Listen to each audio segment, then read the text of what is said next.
There's a surprising truth many people miss when they start to read the Bible, especially the chapters of Isaiah 40. Comfort doesn't always look like what people expect. Most assume divine help shows up as instant relief, but here it arrives through correction, reassurance, and a voice that cuts through despair like light through heavy clouds. That's where the controversy begins, because it challenges the belief that suffering means abandonment. Yet in Isaiah 40, comfort is not the absence of struggle, but the presence of God in the middle of it, speaking directly to weary hearts and rebuilding broken confidence. And for anyone willing to slow down and truly read these chapters, the Bible reveals something even deeper. The very place of pain becomes the doorway to renewal and strength no one saw coming. Then, let's read the chapter together. Comfort, comfort my people, says your God. Speak tenderly to Jerusalem and proclaim to her that her hard service has been completed, that her sin has been paid for, that she has received from the Lord's hand double for all her sins. A voice of one calling, in the wilderness prepare the way for the Lord. Make straight in the desert a highway for our God. Every valley shall be raised up, every mountain and hill made low. The rough ground shall become level, the rugged places a plain, and the glory of the Lord will be revealed, and all people will see it together, for the mouth of the Lord has spoken. A voice says, cry out. And I said, what shall I cry? All people are like grass, and all their faithfulness is like the flowers of the field. The grass withers and the flowers fall, because the breath of the Lord blows on them. Surely the people are grass. The grass withers and the flowers fall, but the word of our God endures forever. You who bring good news to Zion, go up on a high mountain. You who bring good news to Jerusalem, lift up your voice with a shout. Lift it up, do not be afraid. Say to the towns of Judah, here is your God. See, the sovereign Lord comes with power, and he rules with a mighty arm. See, his reward is with him, and his recompense accompanies him. He tends his flock like a shepherd. He gathers the lambs in his arms and carries them close to his heart. He gently leads those that have young, who has measured the waters in the hollow of his hand, or with the breadth of his hand marked off the heavens, who has held the dust of the earth in a basket, or weighed the mountains on the scales, and the hills in a balance, who can fathom the Spirit of the Lord, or instruct the Lord as his counselor. Whom did the Lord consult to enlighten him, and who taught him the right way? Who was it that taught him knowledge, or showed him the path of understanding? Surely the nations are like a drop in a bucket. They are regarded as dust on the scales. He weighs the islands as though they were fine dust. Lebanon is not sufficient for altar fires, nor its animals enough for burnt offerings. Before him all the nations are as nothing. They are regarded by him as worthless, and less than nothing. With whom, then, will you compare God? To what image will you liken him? As for an idol, a metalworker casts it, and a goldsmith overlays it with gold, and fashions silver chains for it. A person too poor to present such an offering selects wood that will not rot. They look for a skilled worker to set up an idol that will not topple. Do you not know? Have you not heard? Has it not been told you from the beginning? Have you not understood since the earth was founded?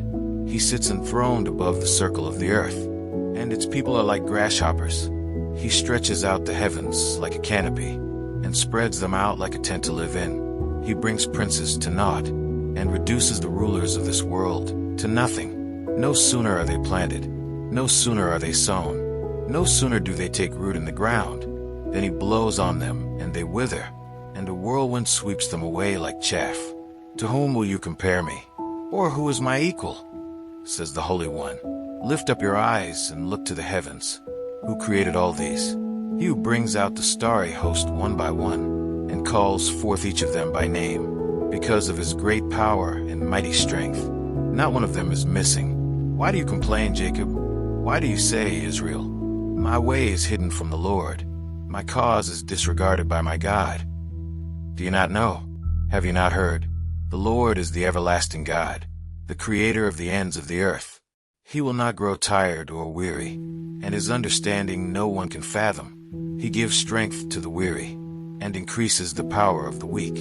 Even youths grow tired and weary, and young men stumble and fall. But those who hope in the Lord will renew their strength. They will soar on wings like eagles.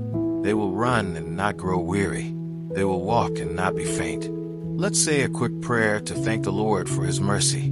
God, thank you for this moment we've had together, for everything we've been able to read in your Bible, especially through the chapters of Isaiah 40. Thank you for reminding us that even when life feels heavy, your word is still steady, alive, and full of comfort. Lord, we're grateful for the way you gently explain that our strength doesn't come from ourselves, but from trusting you day by day. Help us not just to admire what we've learned, but to actually live it in our everyday choices. When we wake up, when we feel tired, when anxiety tries to take over, teach us to carry these truths from the Bible into real life, not just keep them in our minds after we read the chapters.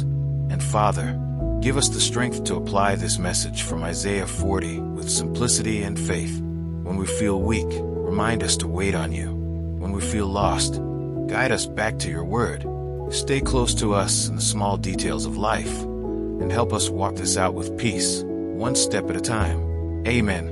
When someone takes time to truly read the Bible, especially the chapters of Isaiah 40, something unavoidable happens.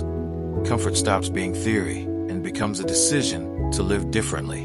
The message is not passive, it demands response. So the question becomes personal and direct. Where in life is the need for this kind of comfort right now? What burden has been carried too long, pretending strength while exhaustion grows underneath?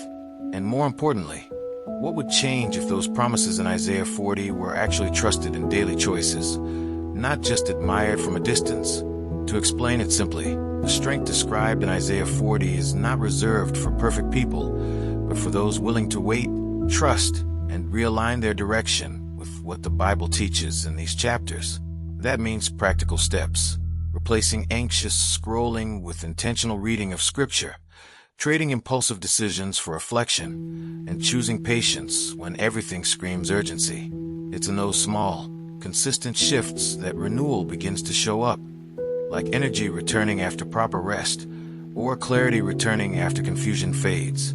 Nothing magical, just faithful alignment with what God already promised. Now the challenge is simple but serious. Will this be just another passage that gets read, or a turning point that reshapes how life is carried from here forward? What would it look like to actually trust that those who wait on the Lord renew their strength when fatigue hits hardest? And if that promise is real, why keep living as if exhaustion is the final word? This is the moment to engage, reflect, and respond. Not tomorrow, not later, but in the rhythm of everyday decisions. If this message connected, it's worth continuing this journey. Subscribe, turn on notifications, and stay close for more deep insights through the Bible and its chapters, because there's still much more to read, explain, and uncover in Isaiah 40 and beyond. And as always, don't forget to check the last video and learn more about the Scriptures.